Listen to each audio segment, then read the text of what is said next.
that the Washington News reporter wrote my obituary, saying I was the first successful female reporter in America? Oh, whoa, oh, excuse me, I'm sorry.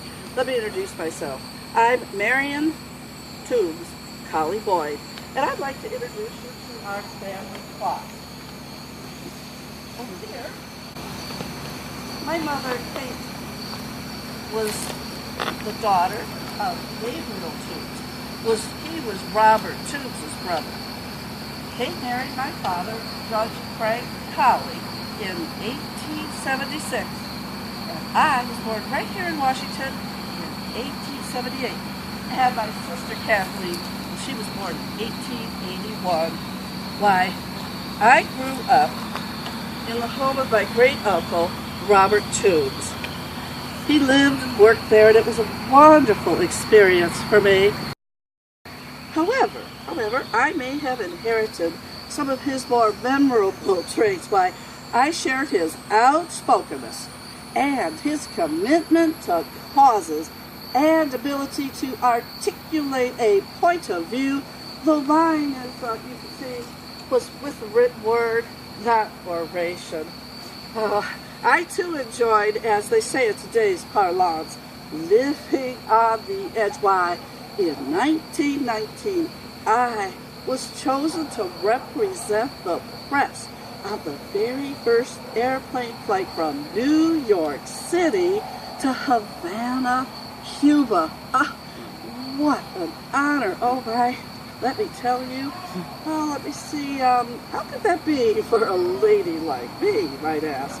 Well, with the privilege of a good education at the acclaimed Lucy Cobb Institute in Athens and at Pratt Institute in Brooklyn, New York, I signed on as a reporter and feature writer for the New York Evening Post and Sun. Oh, a rare occupation for a woman at this time. On second thought, perhaps our own Washington Juvenile Literary Society, better known in some circles as the Cleonian Sorority, best prepared me for what big city journalism would require.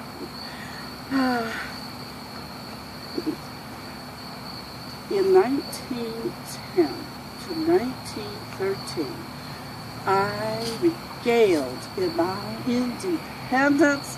Oh, and I breathed in Broadway, and I wondered about Wall Street, and I clamoured about Central Park. My newspaper articles covered everything from plays to politics. Why, my projects covered material that no other female reporter would tackle. Though it didn't hurt that our family was friends with and had access to another transplanted Georgian, Woodrow Wilson. That did not harm my status with those who published the news. Alas, when I asked in writing that my salary be increased to that of my male counterparts, the written reply came back simply, "We will miss you." Miss me? Oh, nothing mild more. However, I returned to Washington for a brief respite, and I tackled a more arduous political task, women's suffrage. Oh, it's easy to understand why a niece of Robert Toombs would lead the fight for women's rights. Why, it wasn't an easy task, let me tell you. I would rather have interviewed numbers runners from Hell's Kitchen, Manhattan, than try to carry on a civil and intelligent conversation with some of our Wilkes County's elected officials.